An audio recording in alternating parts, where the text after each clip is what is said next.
America ও ফ্রান্সের মধ্যস্থতায় দীর্ঘ ১৪ মাস যুদ্ধের পর বুধবার থেকে ইসরায়েলের সঙ্গে লেবাননের যুদ্ধবিরতি চুক্তি কার্যকর হয়েছে।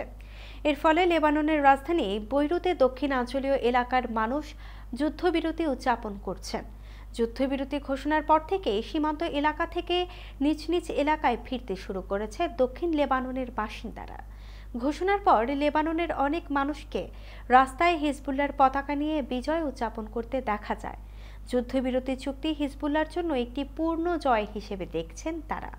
যুদ্ধবিরতি কার্যকর হওয়ার পর লেবাননের বৈরুতে শহর জুড়ে গোলাগুলির শব্দ শোনা গেছে, তবে তাৎক্ষণিকভাবে পরিষ্কার নয় যে শব্দগুলো গুলি বর্ষণের নাকি উদযাপন উপলক্ষে।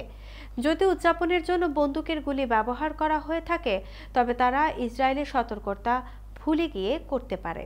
এদিকে বৈরুতে রাস্তায় হিজবুল্লাহর পতাকা নিয়ে সাধারণ মানুষের বিজয় উদযাপন করতে দেখা গেছে।